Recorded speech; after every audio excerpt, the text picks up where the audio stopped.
Hello and welcome to Precon Decon, the video series where I deconstruct the pre-constructed decks of Magic the Gathering's history.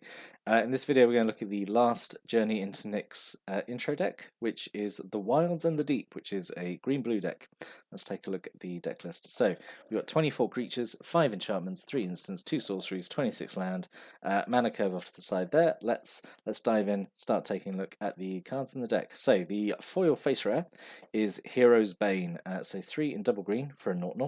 Enters the battlefield with 4+1/+1 counters on it, and you pay 2 and double green to put X +1/+1 counters on Hero's Bane, where X is its power. So yeah, straight off the bat, I think this is like a really just solid, like kitchen table rare. I love when Hydras use all like +1/+1 counters and have effects that like double the counters. I think this is really fun. Really interesting that it's not. It's not double the number of counters on it. It definitely looks at what its power is. So if you have another way to increase the power of Hero's Bane, then you're going to get more counters out of it, which I think is a really neat little way of doing it, rather than just saying double the counters. There's not really much to say. It's just I think very very solid, big green fatty creature. Yeah, I think it's absolutely fine. So the other rare of the deck is Arbor Colossus. So 2 and triple green, which is a little bit of a pain in a 2-color deck.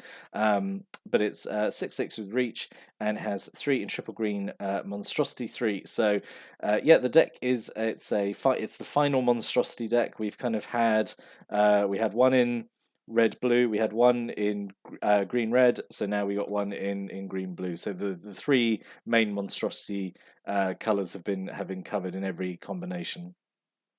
And they obviously gave up on tribute from Born of the Gods. Like we'll go back to monstrosity for the last set. And I like monstrosity. It is a fun mechanic. I feel like I've said my piece on monstrosity. I just think it's fun. So Arbor Colossus, 6/6 with reach. You spend 6 mana to make it monstrous, which is interesting that its monstrosity is only 1 extra more. Normally the monstrosity costs are quite a bit more, but when it becomes monstrous, you're getting the 3+1/+1 counters on it, so it goes up to being a 9/9, and also you destroy a creature with flying, which is all right. It's all right. But yeah, it's okay. It's okay. I like Hero's Bane a bit more than Arbor Colossus. But yeah, it's fine. And then we have 2 Fleet Feather Cockatrice. So 3 a green and a blue for a 3/3 with flash, flying, and death touch, which is a really great combination of keywords there. I love anything that has flash and death touch, because it is, it basically means it's it's a combat trick. Which basically, you can it's essentially creature removal, right? You flash it in, you block something, and then it dies because of death touch. So yeah, really, and also this thing is quite chunky, so it's gonna maybe survive whatever you throw it in to block. I really like this, and also it's got monstrosity for 5, a green and blue, monstrosity 3, so it can go up to being a 6/6 with flying death touch. So this can become like a real a big threat, honestly. Really like this card. I really like Fleet Feather Cockatrice. Really great card, I think. We've got 2 Ravenous Lucrocata. I'm going to presume that's how it's pronounced. So 3 and a green for a 2/4 with Vigilance, which is alright. And it has Monstrosity 3 for 6 and a green. So, kind of expensive on the Monstrosity cost, but, it is a common. And this would go up to being then a 5/7 with the Vigilance, which is alright. The thing with Monstrosity is it makes it more relevant, like in the late game as well. Like you draw this later and you can afford the Monstrosity maybe like the next turn. Then it's okay. Then you're like a bigger creature for the late game. So yeah, I think this is all right. We've got a single Nessian Asp, who I feel like I've seen a lot in these videos. 4 and a green for 4/5 with reach, and 6 and a green, monstrosity 4. So it goes up to being an 8/9. This thing's great. I love it. It's such a menace. I always forget it has reach. Actually, recently, a friend and I did just a random like cube draft, and this showed up, and I lost the game because I forgot this has reach. Because you never expect a snake to have reach. This thing's great. I really like it. Because even at like 5 mana, it's a 4/5 with reach. Like even without the monstrosity, it's fine. And that's what I kind of like about the monstrosity cards, is that you don't have to do the monstrosity cost to feel like you're kind of getting an okay card out of it. Although I say that, and then we have Swarmborn Giant. So I don't. Right, I'm just say I don't understand what like the flavor of this card is at all. Um, so 2 and double green for 6/6. When you're dealt combat damage, you sacrifice Swarmborn Giant, which is like not great if I'm honest. And then you can pay 4 and double green Monstrosity 2, so it goes up to being an 8/8. And as long as it's monstrous, it has reach. Okay. This just feels like such like a random card to me. Like I don't really understand what the flavor is. I guess it's like a giant made out of Swarmborn. It's made out of like insects, I guess. But then why isn't it like an insect giant? I don't know. It feels like such a random card. Like I don't like its kind of drawback. Um, I mean, you can say obviously it's well costed. Like it's 4 mana for a 6/6, and it doesn't cost much to make it monstrous. Goes up to 8/8. I don't like it just because it has like that really kind of just horrible drawback of you have to sacrifice it, you take combat damage. But I suppose if you just act really aggressive with it and just swing with it as a 6/6 for 4 mana, I suppose it's okay. But yeah, not a fan of it honestly. We've got 2 Sealock monsters, so 3 in double blue for 5/5. It can't attack unless defending player controls an island. But you can pay 5 and double blue, make it monstrous for 3, so it goes up to 8/8. When it becomes monstrous, a land becomes an island in addition to other types. And that's like just permanent, like it's just permanently an island, which means then that this can attack. Which is good because then it's just gone up to being an 8/8, so that's then you definitely want to be attacking with it. So yeah, this is okay as well. I think, yeah, at least it can block. If if you don't have an island, it's fine. So we've got 2 Kiora's follower, just a green and a blue for 2/2. Tap to untap another target permanent. Yeah, this feels like combo fuel. I'm not sure it's doing maybe too much in this deck. Maybe. I suppose it can. What the fact you can untap anything is actually pretty strong because you can use this essentially as a mana dork to like untap a land, get extra land out of it. Untap your big monsters after they've swung to essentially give them vigilance. Yeah, and having 2 of them actually in the deck is really nice if you want to. Just untap them both. Just spend the whole turn doing that. Yeah, this is okay. I think it's actually really strong. And the fact like it doesn't require any activation cost to use the ability. Yeah, there's actually really a lot of utility I think in this card. Yeah, really like this actually. And then a single agent horizons, 2 in a green for 3/2. You can pay 2 in a blue to make it unblockable for a turn, which is fine. Not much to say about it. It's just fine. We've got a single Nessian Game Warden, so 3 in double green for a 4/5. When it enters the battlefield, look at the top X cards of your library, where X is the number of forests you control. You can reveal a creature card from amongst them, put it into your hand, put the rest on the bottom of your library in any order. So yeah, you just dig X, where X is the forests, pick the best creature you want, put it into hand, rest on the bottom. Yeah, I think it's fine. And also you've got like a 4/5 out of it as well. Yeah, I think this is like a fine effect. Assuming you're playing this with like at least 2 forests, maybe. Even like digging 2, I think is okay. Maybe it's all right. We got 2 golden hinds, 1 in a green, just for a 2/1. Taps to give you 1 green. Yeah, it's fine. Fine. You really appreciate like actually a mana dork in this deck just to hit those monstrosity costs and the expensive creatures. And then a single Basara Tower Archer, double green for a 2/1 with hexproof and reach. Yeah, again, absolutely fine. I think for 2 green mana. I'm not a fan of it only having like 1 toughness. I kind of wish it was maybe a 1/2 instead. Just because it having reach makes it obviously feel more defensive. So, but it's okay. It's okay. Having hexproof is actually really nice on it actually. So then we have an Archetype of Imagination. So 4 and double blue for 3/2. It gives all your creatures flying and all your opponent's creatures lose flying and can never gain flying. This I feel is pretty much like a game ender when you play it. Because it's giving you a whole board evasion, and essentially they can't be blocked, right? Apart from like creatures with reach, maybe.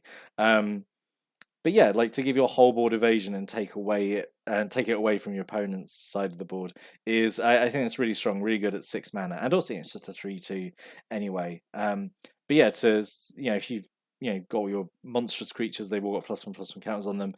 To give them all flying would be really strong actually, and would almost certainly help you win the game. So yeah, this is really good inclusion. I like this. A single cloaked siren, 3 in a blue for a 3/2 with flash and flying. Yeah, it's fine. Like the cockatrice, it's kind of like essentially a combat trick. Just cast it in the middle of combat and do 3 damage to an attacking creature. View it that way.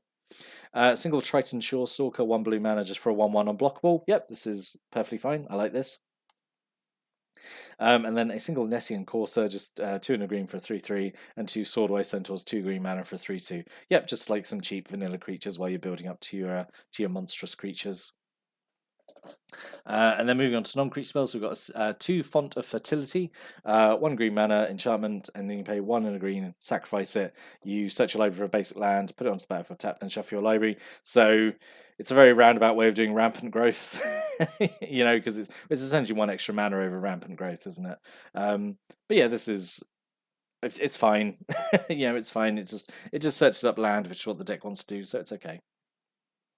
And we've got a single Font of Fortunes, 1 in a blue, enchantment, pay 1 in a blue, sacrifice it, draw 2 cards. Yep, again, fine to reload your hand. It's green blue. We're gonna ramp and draw cards. It's fine. Yeah, this is okay. So we've got a single Market Festival. I had completely forgotten this card existed. So 3 in a green, enchantment, goes on as an aura, goes on a land. Whenever the enchanted land is tapped for mana, its controller adds 2 mana in any combination of colours to their mana pool. So this is great with Kiora's follower, Oracle. I can't remember what it's called. Anyway, the green-blue merfolk. You put this on a land, tap it, get you 3 mana, untap it with Kiora's follower, tap it again, get another 3 mana. So this is actually really good little combo in the deck actually. And then obviously how that ramps you up into your monstrous creatures and monstrosity costs. There's actually like a really nice inclusion. Actually, saying that, I do wish there was maybe another one in here just to allow that, because it helps you ramp up. The fact it's kind of annoying that it's 4 mana to initially cast. I've just realised it's essentially a functional reprint of Dawn's Reflection, I think. Off the top of my head, I think it's the same as Dawn's Reflection, all the way back from 5th Dawn. Maybe that's why I like it. Anyway. But I think it's a good card to include in here. A single Defend the Hearth, 1 in a green, prevent all combat damage to be dealt to players this turn. This is fine. I do usually just prefer like a fog, but this is fine, I suppose. It's okay. And then a single Savage Surge, 1 in a green, to give a creature +2/+2 to turn and untap that creature, which is always a fun little thing to do in combat. Just get a surprise untap and a buff as well. So yeah, it's okay. 2 Time to Feed, which is really the only kind of solid removal you actually have.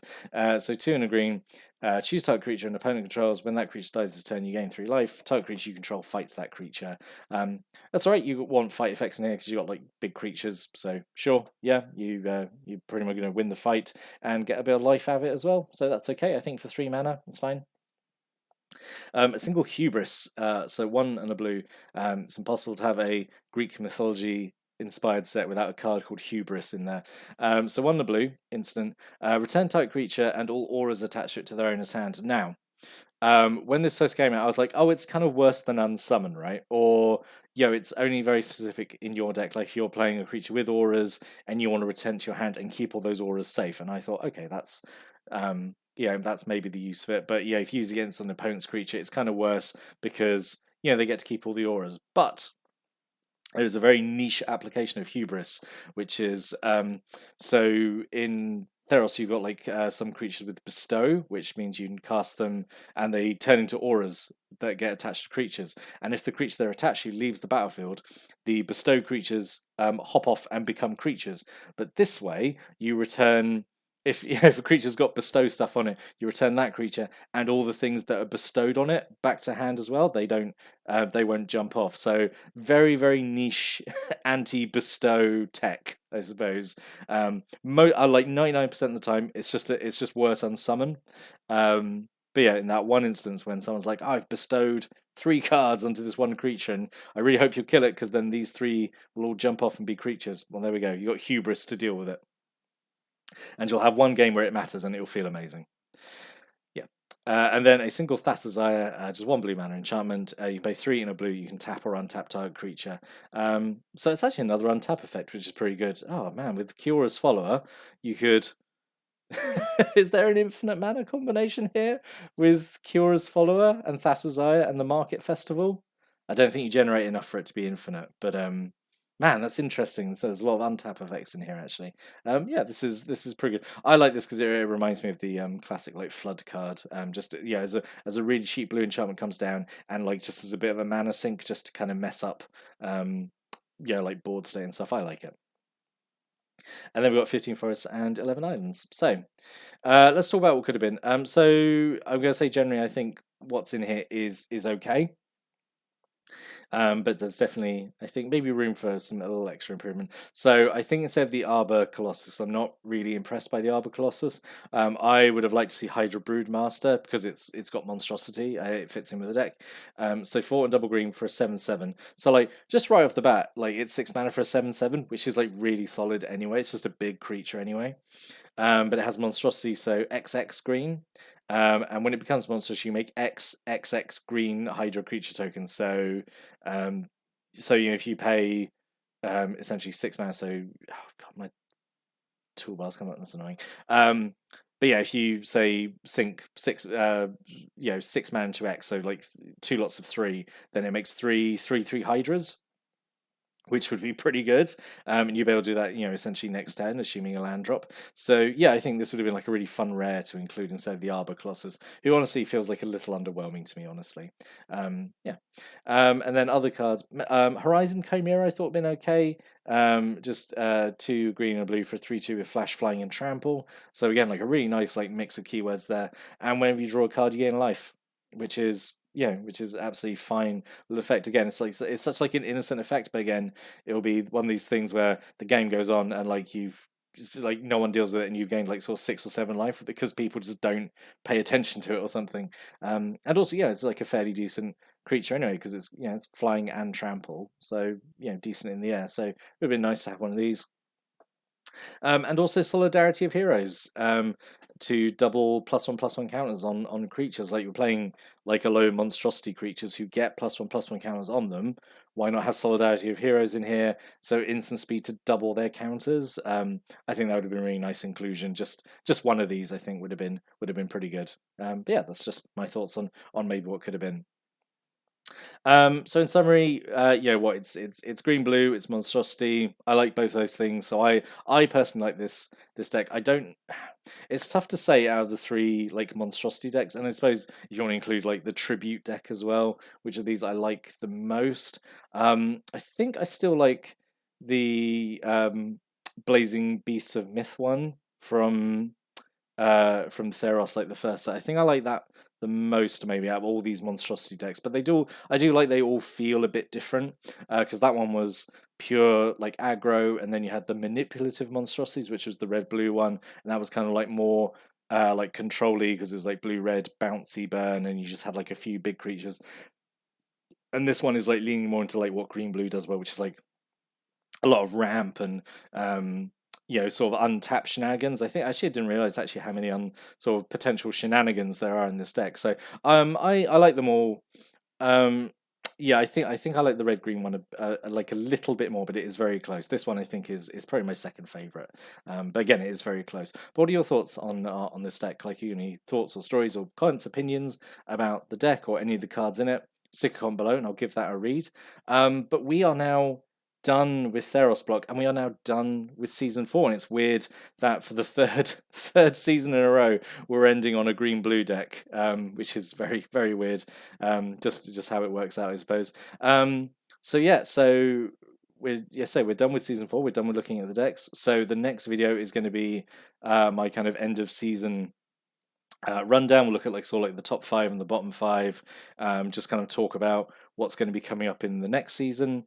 And yeah, God, that's going to be season 5. Man, that's going to be going into that's uncharted waters for me, because that's when I dropped out of the game. So that's going to be really interesting looking at the decks going forward. But yeah, we'll see you in the next video. Say when we talk about just look back over the season. It's been a great season. I've really liked talking about all these decks, because this really has been like the golden age of Magic for me. This is when I was really getting into the game, so it's really been fun to go back and revisit these decks. So hopefully see you in that video. But until then, thanks for watching and listening, and have a great day.